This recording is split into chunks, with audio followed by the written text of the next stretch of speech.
I knew these people, these two people. They were in love with each other. The girl was very young, about 17 or 18, I guess. And the guy was quite a bit older. And he was kind of raggedy and wild. And she was very beautiful, you know? And together they turned everything into a kind of an adventure. And she liked that. Just an ordinary trip down to the grocery store was full of adventure. And they were always laughing at stupid things. He liked to make her laugh. And they didn't much care for anything else because all they wanted to do was be with each other. They were always together. And he loved her more than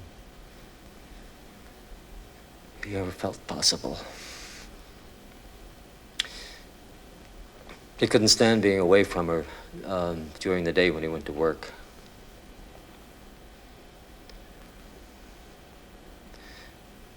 So he'd quit, just to be home with her. Then he'd get another job when the money ran out. And then he'd quit again. But pretty soon she started to worry. About what? Money, I guess. Not having enough. Not knowing when the next check was coming in. Yeah, I know that feeling. So he started to get kind of torn inside. How do you mean? Well, he knew he had to work to support her, but he couldn't stand being away from her either. I see. And the more he the crazier he got. Except now, he got really crazy. He started imagining all kinds of things. Like what? He started thinking that she was seeing other men on the sly. He'd come home from work and accuse her of spending the day with somebody else. He'd yell at her and break things in the trailer. The trailer.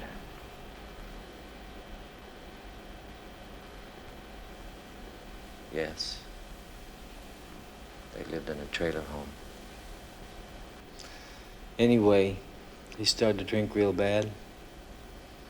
And he'd stay out late to test her, to see if she'd get jealous.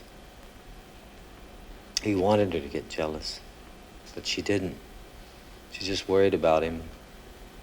But that got him even madder. He thought if she never got jealous of him, that she didn't really care about him. Jealousy was a sign of her love for him. And then one night, she told him that she was pregnant.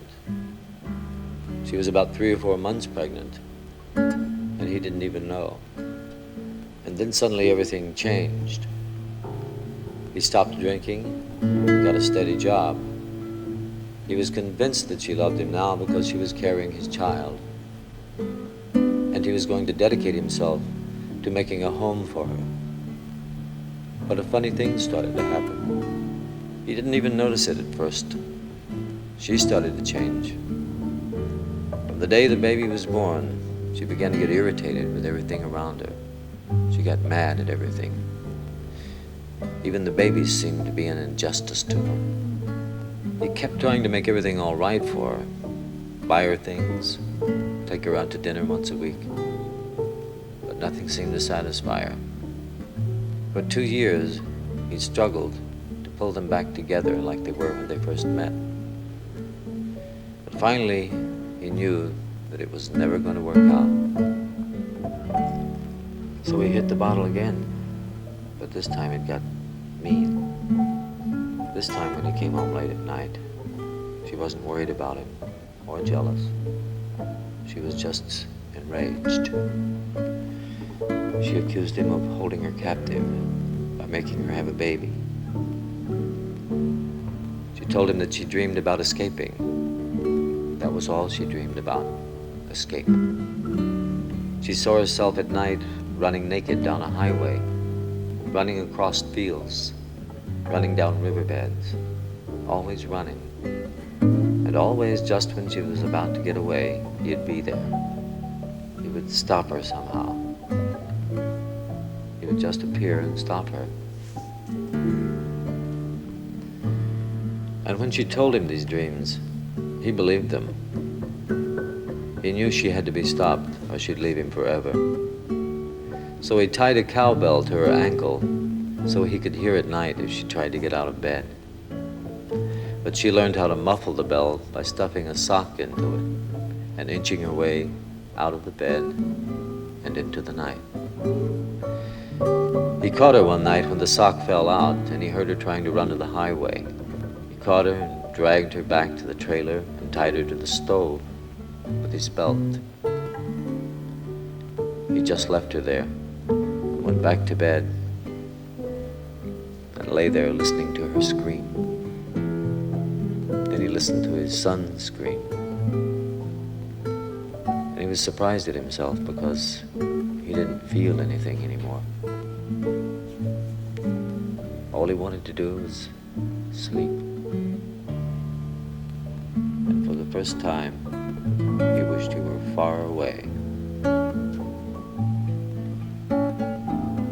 lost in a deep, vast country where nobody knew him, somewhere without language or streets. And he dreamed about this place without knowing its name. And when he woke up, he was on fire. There were blue flames burning the sheets of his bed. He ran through the flames toward the only two people he loved. But they were gone. His arms were burning, and he threw himself outside and rolled on the wet ground. Then he ran. He never looked back at the fire. He just ran.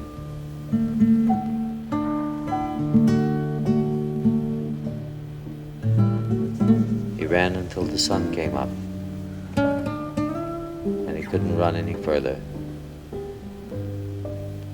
And when the sun went down, he ran again.